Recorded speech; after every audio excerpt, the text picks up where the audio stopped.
Assalamualaikum warahmatullahi wabarakatuh. Perkenalkan, nama saya Anang Martoyo, salah satu dosen di program studi Bisnis Digital Universitas Siber Indonesia atau Cyber University sebagai perubahan nama baru dari Institut Teknologi dan Bisnis Bank Rakyat Indonesia atau BRI Institute di Jakarta Selatan. Pada kesempatan kali ini saya akan menyampaikan pernyataan diri dosen dalam unjuk kerja Tridharma Perguruan Tinggi atau disingkat dengan PDD UKTPT pada bidang pengajaran dalam rangka mengikuti sertifikasi dosen SMAT tahun 2023. Sebagai dosen, saya mengajar beberapa mata kuliah, di antaranya adalah kewirausahaan, pengantar manajemen bisnis, studi kelayakan bisnis, manajemen bisnis UMKM, supply chain management, customer relationship management, etika profesi, dan teori kepemimpinan. Pada kesempatan kali ini saya akan memaparkan tentang pembelajaran untuk mata kuliah pengantar manajemen bisnis.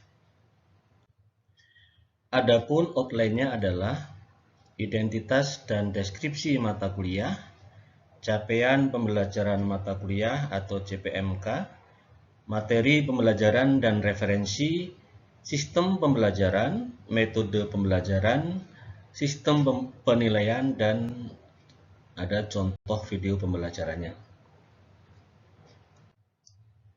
Identitas mata kuliah.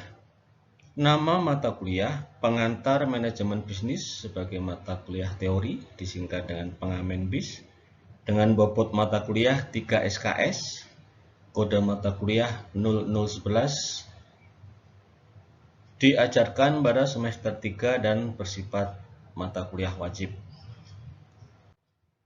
Deskripsi mata kuliah. Mata kuliah ini memberikan dasar pengetahuan bisnis dan manajemen yang memungkinkan mahasiswa untuk memanfaatkan bakatnya dalam berbisnis. Adapun pengetahuan yang akan dikuasai meliputi lingkungan bisnis, organisasi bisnis, manajemen pemasaran, manajemen SDM, dan manajemen keuangan.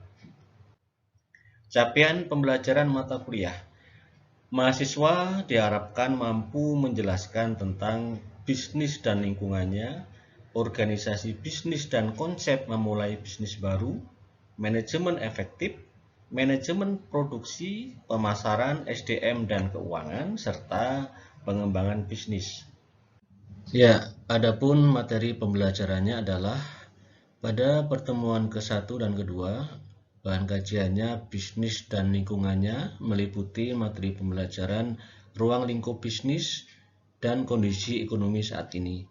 Kemudian pada pertemuan ketiga dan 4, bahan kajian organisasi dan memulai bisnis dengan materi pembelajaran bentuk kepemilikan bisnis dan kewirausahaan.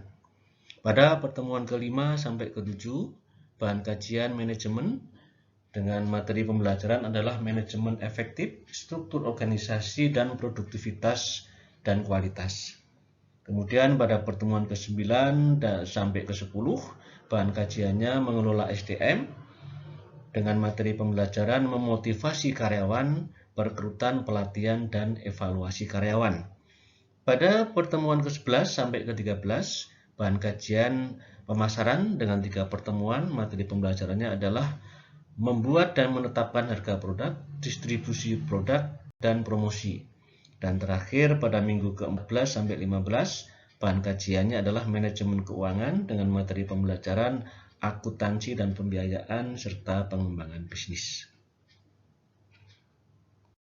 Referensi yang digunakan pada mata kuliah pengantar manajemen bisnis adalah buku Introduction to Business karangan Jeff Madura, buku pengantar bisnis karangan Bukhari Alma, buku pengantar bisnis karangan Murti Sumarni, dan buku pengantar bisnis karangan Algesa M, serta jurnal-jurnal tentang manajemen bisnis. Adapun sistem pembelajarannya, saya menggunakan model pembelajaran di DIA atau Delivery, Interaktif, dan Assessment. Delivery artinya dosen menyampaikan materi kepada mahasiswa melalui tatap muka baik luring maupun online. Kemudian ada interaktif, adanya interaksi antara dosen dan mahasiswa melalui diskusi dan melalui sharing session. Selanjutnya assessment. Assessment adalah sistem penilaian pembelajaran.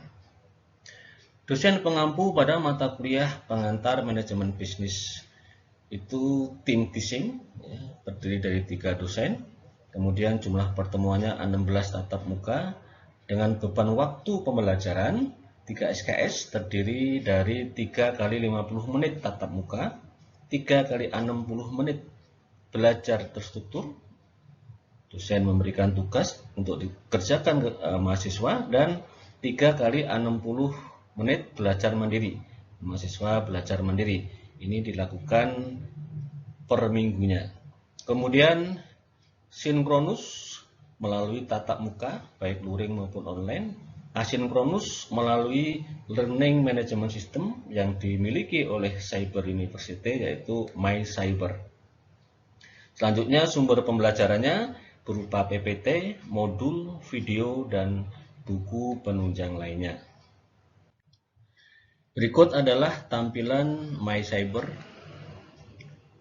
Melalui aplikasi ini, mahasiswa dapat mendownload materi yang disampaikan oleh dosen, yang sudah diupload oleh dosen, baik itu berupa PPT, modul, maupun video pembelajaran, dan juga dapat berdiskusi dengan dosen.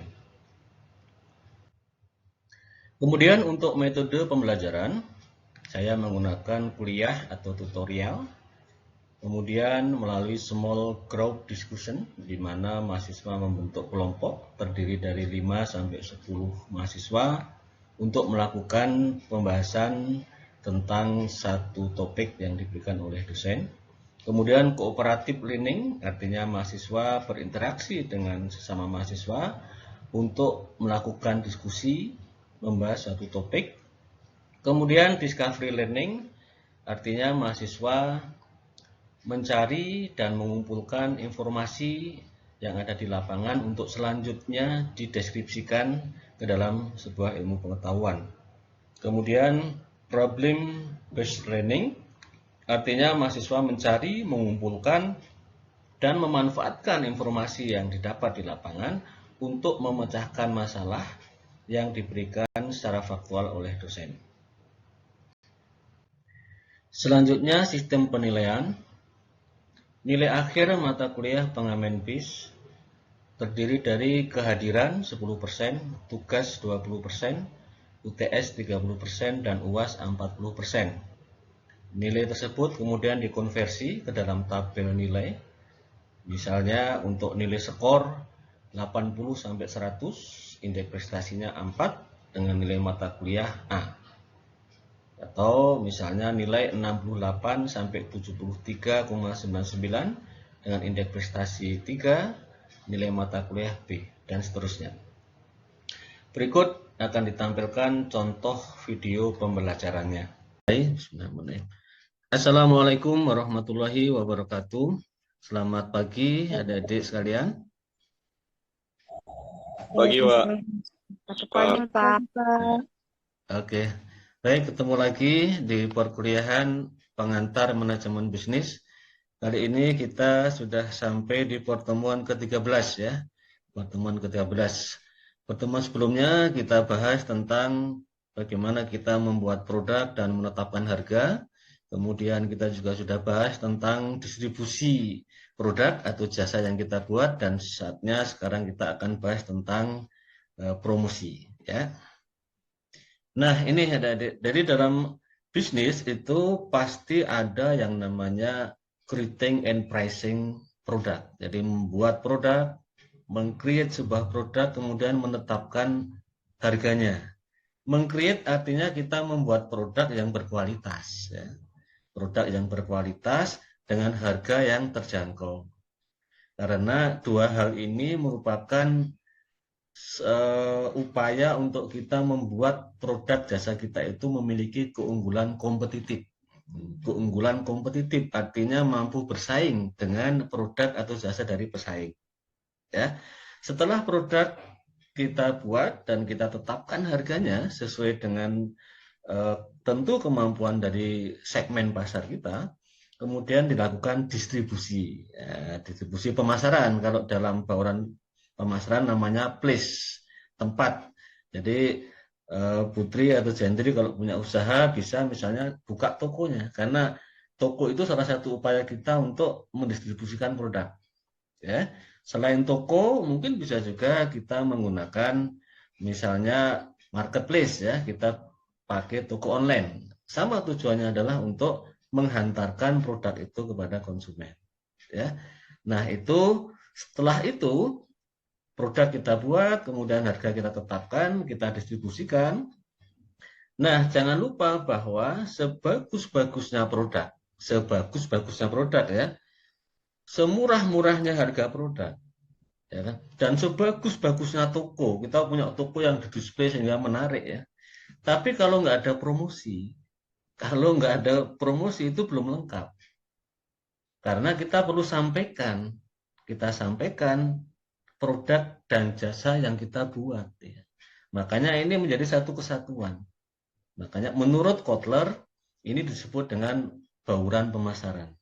Ada produknya, ada harganya, ada place atau distribusinya, kemudian ada promosinya. Ini satu kesatuan sehingga produk kita itu nanti akan bisa menghasilkan kinerja dari produk itu atau kinerja perusahaan.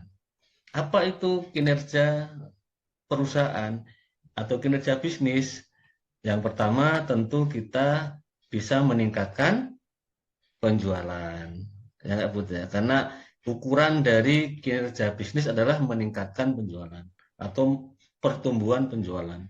Yang kedua apa? Memperluas share market. Ya enggak? Memperluas pasar. Ketika produk kita laku, maka pasar kita akan luas. Ya. Setelah itu apa? Ukurannya profit atau laba ya. Dengan adanya laba itu, maka ada kemungkinan besar perusahaan akan berkembang. Ya. Bisa dipahami ya?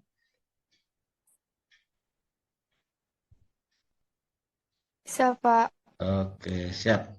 Nah, coba kita ke promosi ya. Jadi setelah kita tahu produk kita dan jasa kita coba bahas tentang promosi ya. Apa itu promosi? Ada yang tahu? Apa sih sebenarnya promosi itu? Silta tahu apa itu promosi? Ada yang tahu? Apa itu promosi? Apa? Untuk Menginformasikan. memberitahu produk.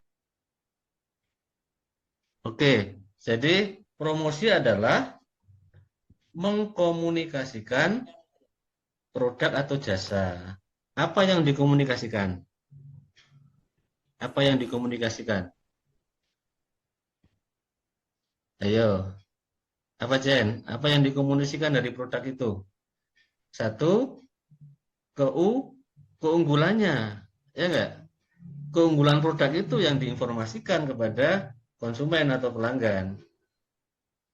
Lalu apa yang dikomunikasikan selain keunggulan? Harganya tentu kan? Harganya yang terjangkau, ya. Apalagi manfaatnya, gitu kan? Atau kegunaannya. Nah, hal-hal keunggulan produk tadi itu diinformasikan, ditawarkan, ya, ditawarkan. Jadi lebih lengkapnya promosi di sini adalah menginformasikan keunggulan produk dan menawarkan kepada konsumen, ya. Boleh konsumen, customer, ya, atau end user, ya. Apa beda dari customer sama konsumen atau end user? Ada yang tahu bedanya? Ada reseller. Reseller itu termasuk apa? Termasuk konsumen atau customer? Reseller. Apa? Reseller termasuk customer. Karena akan dijual kembali. Kalau konsumen apa konsumen? Konsumen adalah end user atau pemakai akhir. Jadi langsung make dia. Kalau misalnya saya jualan baju, ya kan? Kemudian saya jual ke Gendry, Gendry langsung pakai misalnya. Berarti Gendry termasuk konsumen, ya kan? End user dia. Tapi kalau saya jualan baju, kemudian saya jual ke Putri, ternyata Putri menjual lagi. Berarti Putri termasuk Reseller. reseller atau customer gitu ya. Itu bedanya. Jadi kalau konsumen itu sama dengan end user. Kalau customer itu reseller atau distributor, dia akan menjual kembali. Ya, itu. Nah, kemudian setelah produk itu kita informasikan, kita tawarkan, ya. Untuk apa tujuannya kita menawarkan produk? Untuk apa, Jen? Supaya produk itu dibeli, ya enggak? Supaya produk itu dibeli. Kalau sudah dibeli, produk itu akan mendatangkan apa? Mendatangkan banyak customer. customer. Kemudian yang kedua mendatangkan Konsumen. konsumen, boleh mendatangkan apa Pelanggan. nih? Pelanggan. Ini yang utama Pelang- nih. Konsumen, customer, apalagi yang didatangkan dari setelah produk itu terjual? Uang, Pak, uang. Uang atau profit, ya itu betul. Profit atau keuntungan itu yang utama dalam bisnis, ya nggak, Bud? Jadi ketika kita sudah bisa menjual produk kita, maka akan mendatangkan keuntungan. Itu yang utama. Mungkin nanti kita akan berdampak pada brand juga ya. Kalau produk kita berkualitas, kemudian banyak yang pakai, pangsa pasarnya luas, maka akan menimbulkan brand. Nah, kalau sudah dengar brand, ingat bahwa ketika kita sudah punya produk dan jasa yang punya brand diakui oleh konsumen, maka itu tanda-tanda produk atau jasa kita itu akan berkembang karena mendapatkan apresiasi ya, apresiasi dari konsumen. Mungkin konsumen akan puas, dia akan puas ya. Kalau sudah puas, apa yang akan dilakukan konsumen? Kalau dia sudah pakai produk kemudian puas, akan membeli lagi, ya nggak, Bud? Membeli lagi, ya kan? Iya. Membeli lagi terus-menerus dalam jangka waktu yang lama. Sehingga konsumen itu termasuk konsumen yang loyal, ya enggak? Kalau pembeliannya itu terus-menerus gitu kan akhirnya dia jadi loyal. Kalau sudah loyal, apa yang dia lakukan? Dia akan merekomendasikan produk atau jasa itu kepada orang lain, ya enggak, Bud? Nah, dia akan merekomendasikan. Iya, Pak. Nah, rekomendasikan, ayo beli produk ini saja, bagus ini, saya sudah langganan lama. Pakai ini saja, sabun ini bagus ini, ya itu. Jadi itu ciri-ciri orang yang sudah puas dan loyal dengan produk atau jasa. Bahkan ketika dia sudah loyal, akhirnya dia akan percaya. Setiap mendengar brand itu, dia percaya. Oh, itu brand itu, saya percaya deh. Nah, itu yang berdampak pada itu kepercayaan konsumen kalau produk atau jasa kita itu berkualitas. Apa ciri-ciri kualitas? Ciri-cirinya adalah produk itu bermanfaat, nyaman dipakai, tahan lama, ya enggak? Kemudian apa penggunaannya juga mudah, praktis, ya. Tergantung produknya. Kalau HP atau laptop mungkin fiturnya lengkap dan seterusnya, ya. Masing-masing produk punya kelebihan sendiri. Kalau itu sudah mengena di konsumen, maka akan menimbulkan konsumen yang loyal maupun konsumen yang sudah trust atau percaya. Ya, oke, kita lanjut. Itu adalah fungsi promosi. Jadi saya ulangi lagi, promosi adalah upaya untuk memberitahukan dan menawarkan keunggulan produk atau jasa yang kita miliki kepada konsumen atau kepada customer dengan tujuan untuk mendapatkan profit, ya, mendapatkan laba, mendapatkan pangsa pasar, mendapatkan peningkatan penjualan dan seterusnya, ya. Nah, lantas bagaimana cara promosi? Nah, ini nih. Bagaimana? Untuk adik-adik yang sudah pernah berbisnis, apa yang sudah dilakukan? Putri, apa yang sudah dilakukan pada bisnisnya ini, promosinya?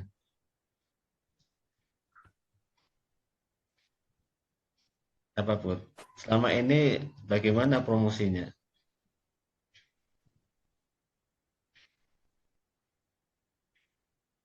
Nah, silahkan. Atau mungkin yang punya itu produk, punya usaha, apa yang sudah dilakukan? Cara promosinya seperti apa? Kalian pernah dengar advertising? Advertising itu apa? Periklanan, ya. Tahu ya, periklanan. Nah, advertising itu salah satu cara kita promosi. Ya nggak, Put? Gimana, Put? Katanya Iya, Pak. mau. Nah, selain advertising apa lagi? Ini, Pak. Selain iklan. Gimana, Put? Hmm.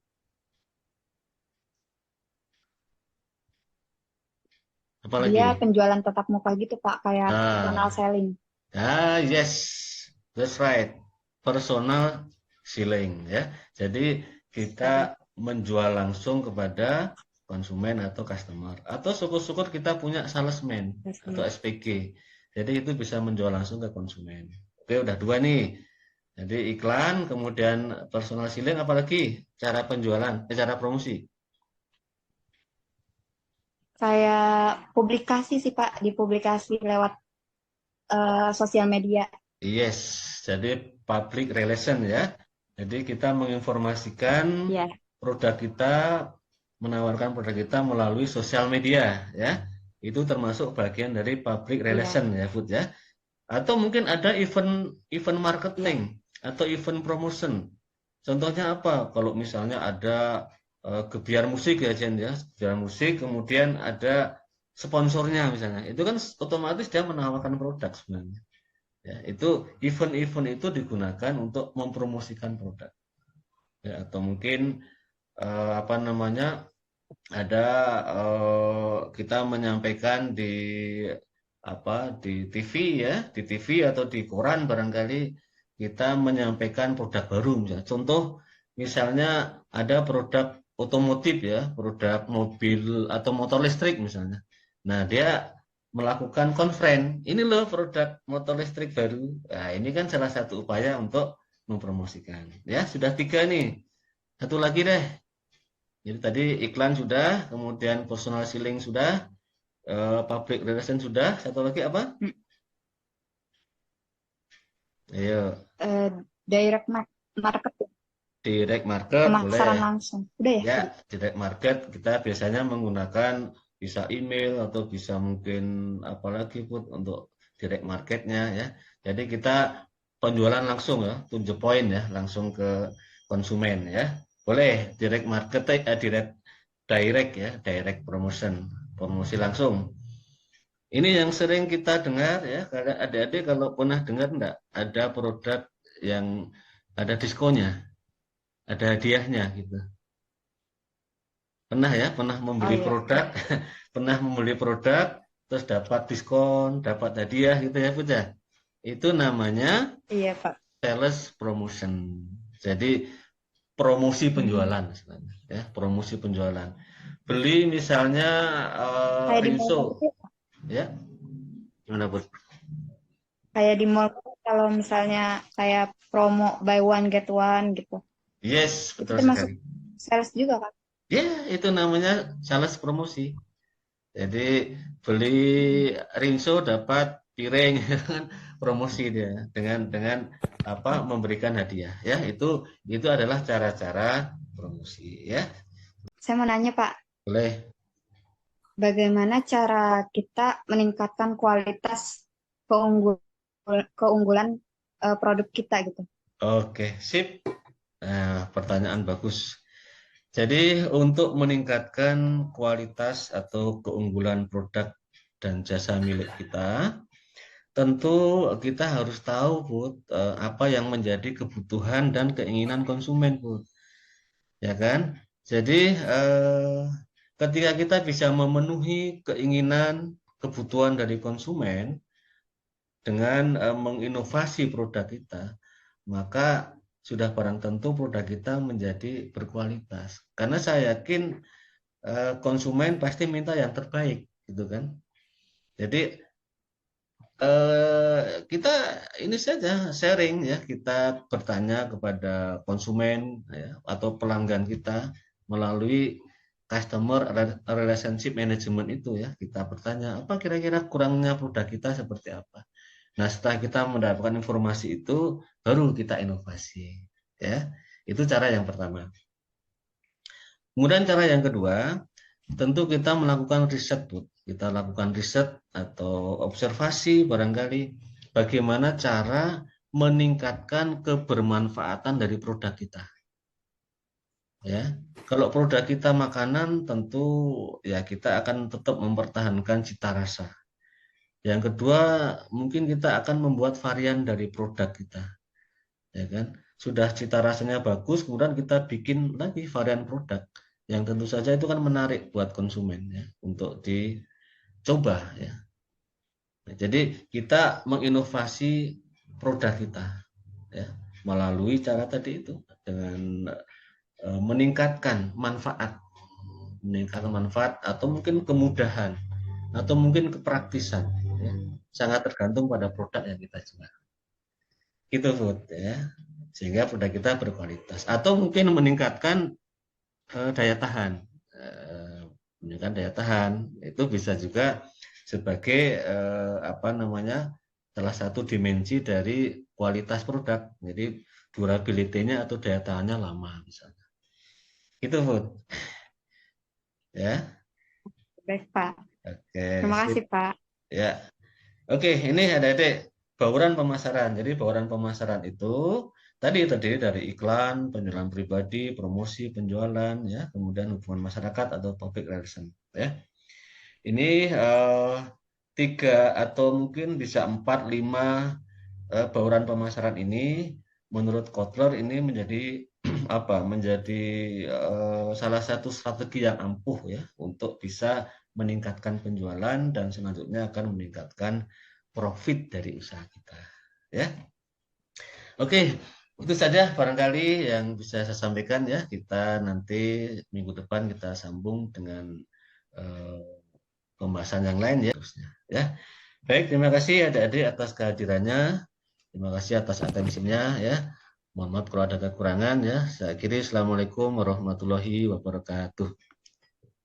Waalaikumsalam warahmatullahi wabarakatuh. Terima kasih, Pak. Oke,